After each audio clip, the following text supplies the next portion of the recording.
श्री स्वामी समर्थ. तुम्हा सर्वांचे आपल्या यूट्यूब चॅनलवरती मी अगदी मनापासून स्वागत करते. तुमच्या मनातील सर्व चांगल्या इच्छा स्वामी महाराज पूर्ण करोत हीच स्वामींच्या चरणी प्रार्थना करते आणि आजच्या व्हिडिओला सुरुवात करते. उद्या आहे या वर्षातील शेवटची अमावस्या. उद्या सोमवार आहे, त्यामुळे ही सोमवती अमावस्या असणार आहे. संध्याकाळी सायंकाळी आपल्याला आपल्या घरातून काही वस्तू बाहेर फेकायच्या आहेत, ज्यामुळे आपल्या घरातील इडापिडा, घरातील जे काही दोष असतील, नकारात्मकता असेल तर ती घराच्या बाहेर जाईल आणि आपल्या घरामध्ये माता लक्ष्मीचे आगमन होईल. अशी कोणती वस्तू आहे आणि कशा प्रकारे आपल्याला ती बाहेर फेकायची आहे याची संपूर्ण माहिती आपण या व्हिडिओमध्ये पाहणार आहोत. व्हिडिओला सुरुवात करण्या अगोदर तुम्ही जर चॅनलवरती नवीन असाल आणि पहिल्यांदाच माझे व्हिडिओ पाहत असाल तर चॅनलला सबस्क्राईब करा. व्हिडिओ माहितीपूर्ण वाटला तर व्हिडिओला लाईक करा. आपल्या घरामध्ये बऱ्याच वेळेला काही ना काही दोष असतात. हे दोष नष्ट व्हावेत, आपल्या घराची प्रगती व्हावी, त्याप्रमाणेच आपल्या घरामध्ये कोणी ना कोणी बाहेरचे लोक येत असतात. काही लोक जे आहेत तर ते चांगल्या भावनेने येतात, परंतु काही लोक आहेत ज्यांच्या मनामध्ये आपल्याबद्दल वाईट भावना असते. अशा लोकांना आपले चांगले जे आहे तर ते बघवत नाही. तर अशा आपल्याबद्दल वाईट चिंतणाऱ्या लोकांमुळे सुद्धा काही नकारात्मक ऊर्जा जी आहे तर ती आपल्या घरामध्ये निर्माण होत असते आणि याचे दोष आपल्या घराला लागत असतात. त्याप्रमाणे आपण स्वतःसुद्धा बऱ्याच वेळेला निगेटिव्ह विचार करत असतो.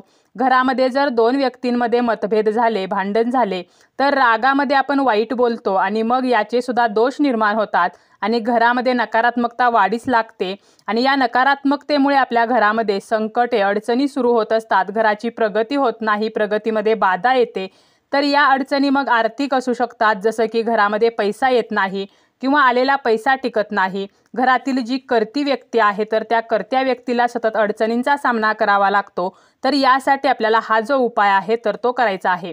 आता हा उपाय आपल्याला कधी करायचा आहे तर संध्याकाळी तिन्ही सांजेच्या वेळेला करा किंवा तुम्ही संध्याकाळपासून रात्री 12पर्यंत जरी हा उपाय केला तरी सुद्धा चालेल. तर बघा, तुम्हाला संध्याकाळी 6 किंवा 6:30 वाजल्यानंतर तुम्हाला 7:30 वाजेपर्यंत हा उपाय करायचा आहे. शक्यतो याच वेळेत करा, परंतु या वेळेत शक्य नसेल तर अगदी तुम्ही रात्री झोपण्या अगोदर जरी हा उपाय केला तरी सुद्धा चालेल. आता या उपायासाठी आपल्याला काय लागणार आहे तर आपल्याला काळे तीळ घ्यायचे आहेत किंवा तुम्ही काळे उडीद घेऊ शकता. बघा, पांढरे तीळ घेऊ नका किंवा उडदाची डाळ घेऊ नका. अख्खे जे उडीद असणार आहेत तर ते तुम्ही घेऊ शकता. म्हणजे काळे उडीद किंवा काळे उडीद नसतील तर काळे तीळ जे आहेत तर ते घ्यायचे आहेत. 1 चमचाभर आपल्याला काळे तीळ घ्यायचे आहेत. 2 लवंगा घ्यायच्या आहेत. लवंगा घेताना त्या फूल असलेल्या असाव्यात आणि अखंड असाव्यात. तुटलेल्या फुटलेल्या लवंगा घेऊ नका. तसेच 2 वेलची घ्यायच्या आहेत. 2 काळे मिरी जे आहेत तर ते सुद्धा घ्यायचे आहेत आणि आपल्याला 1 हळकुंड घ्यायचा आहे. तर एवढं साहित्य आपल्याला घ्यायचं आहे. हे सर्व साहित्य आपल्याला काय करायचं आहे, एका प्लेटमध्ये घ्यायचं आहे आणि तुम्हाला सर्वप्रथम देवघरासमोर बसायचं आहे. श्रीहरी विष्णूंचं आपल्याला स्मरण करायचं आहे. तसेच तुम्हाला माता लक्ष्मीचं सुद्धा स्मरण करायचं आहे.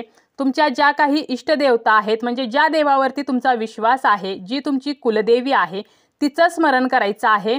आणि यानंतर या ज्या वस्तू आहेत सर्व वस्तू ओंजळीमध्ये घ्यायच्या आहेत आणि तुमच्या घरातील सर्व कोपऱ्यांना, सर्व भिंतींना या वस्तूंचा स्पर्श करायचा आहे. म्हणजे आपल्या ओंजळीचा स्पर्श करायचा आहे.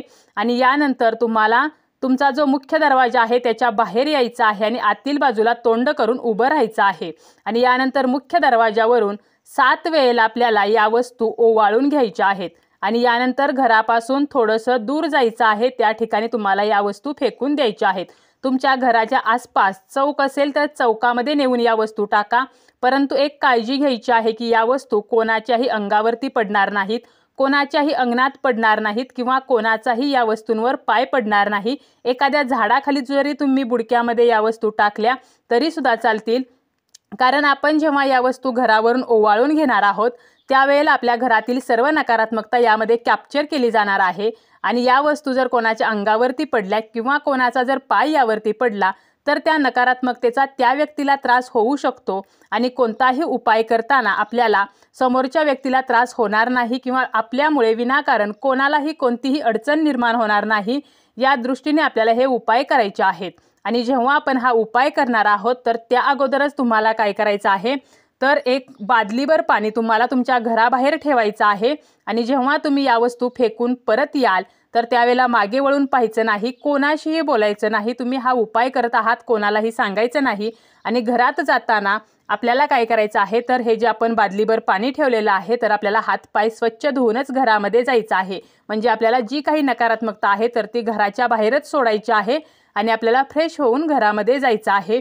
आणि यानंतर तुम्हाला पुन्हा एकदा माता लक्ष्मीचं स्मरण करा, विष्णूंचं स्मरण करा, तुमच्या कुलदेवी इष्टदेवतेचं स्मरण करा आणि आपल्या घरामध्ये ज्या काही अडचणी आहेत, ज्या काही समस्या आहेत तर त्यांना सांगा आणि या समस्या नष्ट व्हाव्यात म्हणून आपल्याला प्रार्थना करायची आहे.